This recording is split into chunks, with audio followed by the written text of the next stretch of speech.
Alex Hormozi, Ed Lawrence, William Brown, Ali Abdaal, Vanessa, Mr. Beast, there are a lot of YouTube entrepreneur success stories, and they all seemingly have a different strategy, which they swear is the formula or the blueprint that works to grow and get leads for your business through YouTube. But who's actually right? And as an entrepreneur, whose strategy should you specifically use? The first thing you have to realize is every one of these YouTubers' strategies is massively biased towards what they themselves did to grow. For example, Ali Abdaal's strategy focuses on making videos on whatever you feel inspired by and passionate about, and committing to making 10 or so videos in that style and reflecting on each of those videos so that you can improve each time on each aspect of filmmaking. Everyone says that when you're on YouTube, you should be focusing down on, one particular thing, but I am going to politely ignore that advice. Then in future videos, you can pivot and focus on being more strategic about how you play into the YouTube algorithm with your particular videos. This is based on Ali's origin, which is when he made a mix of videos on medicine, technology, and productivity. But if you want his strategy to actually work, you first need to contextualize that, which means realizing that he did this several years ago at a time of very low competition on YouTube, where the probability of any one video gaining traction was greater than it is today, as the YouTube algorithm's criteria for promoting videos was lower then. But that's not the biggest problem. The main issue here is if you're a business owner growing a YouTube channel and you post 10 videos that cover a large range of topics, and any one of those particular videos blows up, the YouTube algorithm will very quickly pigeonhole you into making that style of content. And if that particular video is really far away from the theme of your business, you're going to have a really hard time trying to post content that targets the audience that you want to sell to.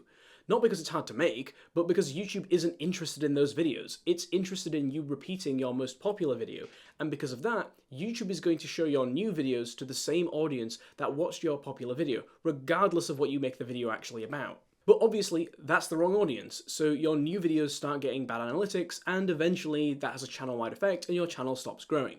The lesson here is Ali's strategy is for romanticized, creative, personality-driven content which is topic agnostic and has wide audience appeal. This helps bridge the gap between different topics like investing, medicine, and entrepreneurship. If that description doesn't fit your business and you personally, which it probably doesn't if you sell a specific product to a specific audience, then his strategy is not for you. Which brings me perfectly onto what you might call the opposite of Ali, which is Ed Lawrence. Ed is the biggest advocate on YouTube of niching down, and his channel and coaching system Film Booth is focused on exactly that. At a very high level, this is Ed's strategy to help business owners who make educational content grow through YouTube and get sales. Oh, and for the record, this is a screenshot from one of his videos, which I've linked in the description if you want to check out. Anyway, the magic of Ed's strategy is in steps 4 and 5, differentiation and positioning. Because the YouTube algorithm uses historical data to recommend your videos, and it likes to build a profile of what kind of person likes to watch your videos, so the more content you make that is exactly focused about that one specific topic or problem that you're trying to solve, then the more YouTube will recommend your videos to a precise group of people who are interested in that topic or problem. Now, depending on the appeal of your chosen problem, this could limit you to hundreds of views per video, say for example if you choose something hyper-specific like to build out your own dental practice, or it could be a more commonly occurring problem like how to speak more confidently in public, which would get you tens of thousands of views.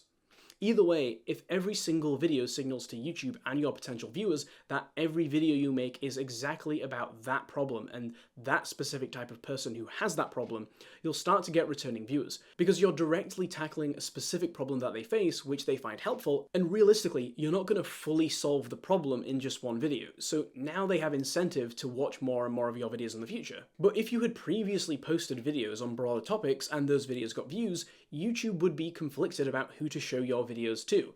Therefore, if you're a business owner with a niche product targeting a niche specific set of people, you should start posting those very targeted videos from day one. But whilst you're making that decision, you need to actually consider if the view volume that you'll get on YouTube actually works with how cheap or how expensive your product is. So if you sell something that costs $50 and if that product doesn't create recurring customers, you're going to need a very large audience to justify making YouTube videos, because only a fraction of that audience will ever click on a link to a website, and only a fraction of that group of people are actually going to become customers. So before you adopt Ed's strategy, first you have to decide that you're going to make educational content, since each video is going to be on a hyper-specific topic or problem to solve, and you need to make sure that there's either enough existing view volume on YouTube, or if there's no one who's making content like that on YouTube already, at least when you go to Google Trends, you can see that there's enough search volume for people trying to find a solution to the problem you're going to solve. Perhaps the latest example of great entrepreneur success on YouTube is William Brown, who has the highest revenue per viewer number of anyone I've ever seen on YouTube.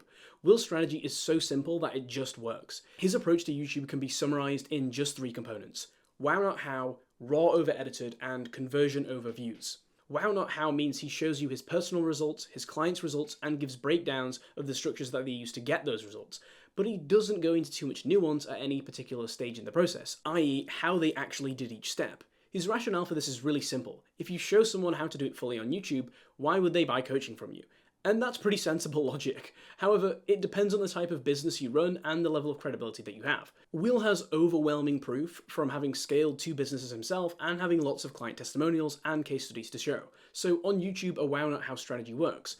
But if you don't have any proof, or you don't have much proof yet, then you can't build trust with your audience through wow not how unless you start lying. So you actually have to demonstrate that you have knowledge with how to do whatever it is that you do.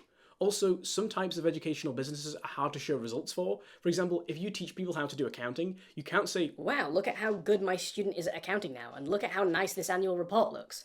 But you can demonstrate your teaching ability through your YouTube content. The next part of Will's strategy is creating unedited, unscripted, long-format content in his niche, which has direct overlap with his business. This has the benefit of bringing out his personality, since he has to naturally talk in his videos because he's literally just streaming his consciousness into the camera. This works really well if you're a topic expert and if you're good at talking off the cuff and connecting different pieces of information together on the fly.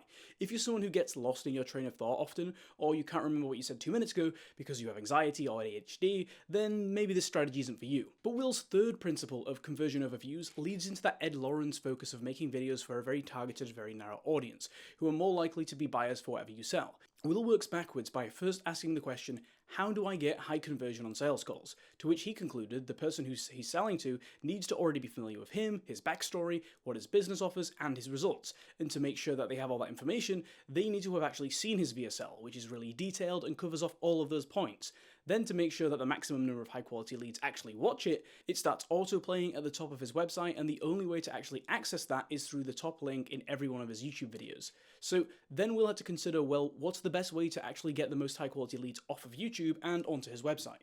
And the answer that he came up with is to only do calls to action, having already delivered loads of value and social proof to YouTube view, which means making videos that are 100% focused on how educational entrepreneurs can grow their businesses online, which gives him the opportunity to give value and show social proof to get you ready for his call to actions that are buried quite deep into his videos. Then he has a really relaxed style of call to action, which you can check out here. So I'll put a link below this video that you can click. There's a quick explainer video about who I can and can't help. Feel free to book in a quick call to chat about me helping you. This is about as streamlined of a sales funnel as you could possibly have, and that simplicity works for 2 reasons. 1, it matches his approach to everything, which is being simple, and 2, again, he has overwhelming social proof and credibility, so he doesn't need to motivate you with a free resource or any kind of lead magnet, because any hesitation a lead might have about buying from him is resolved with the logic of, well, he has lots of testimonials and there's proof of him growing 2 businesses already, so surely that's enough. That context is really important, because if you try to replicate this simplicity without overwhelming social proof in your videos and more on your VSL, you'll really struggle. Let's shift gears for a second and talk about how to learn from these YouTube experts' success to create your own. So the main place people go wrong here is they take one point of reference, like you watched all of Will's videos and then you copy-pasted his full strategy and it's not working for you. Shocker, right? Because you've taken it completely out of context. There is no one-size-fits-all YouTube strategy ticket to success, because Will's strategy, Ed Lawrence's strategy, or whoever else's it is, works for them because there is a clear alignment of personal brand, personal background, content, funnel, and all of the little cogs in between that help them fit together really nicely. So your best bet is to first establish your own context, which is your personal brand, your customer avatar, and your product, and then pick and mix the components from each proven strategy that would nicely fit into your little universe. And personal brand isn't a logo or a bunch of colors. It's how the viewer and potential customer feels when they see you or when they hear you. It's that instant association that you make with someone. For example, when I hear the name Alex Hormozi, I think rapid, ruthless business growth, and I think about frameworks and systems. But the feeling that I get is one of tough love and inspiration, because he wants people to succeed, and he shows that it's possible, but he's extremely blunt about what it takes to get there. So your personal brand can be broken down into what components about you trigger the feeling that you want your viewers to associate with you. For example, Vanessa Lau, who scaled a 7-figure social media coaching business, now has a cozy, comfortable entrepreneur feeling in her videos, which makes her lifestyle of entrepreneurship feel really accessible and attainable to women. She does that by being really raw in her videos and showing Vanessa at her worst and at her best, and her videos feel quite homey as she kind of hops around her house and switches to selfie camera angles, or she sits on the floor or on a sofa to make you feel more comfortable. This personal brand is strategic and helps her dial in her customer avatar, which is mostly women in their 20s and 30s who want to do some form of social media related to entrepreneurship. But her personal brand isn't just her vibe, it's her background and credibility as well. If she hadn't already scaled a business when she started doing this strategy, her viewers wouldn't feel that Vanessa's life is attainable. So you always have to contextualize whether your personal brand actually complements your ideal customer avatar and how well it connects to what you're actually promising your audience.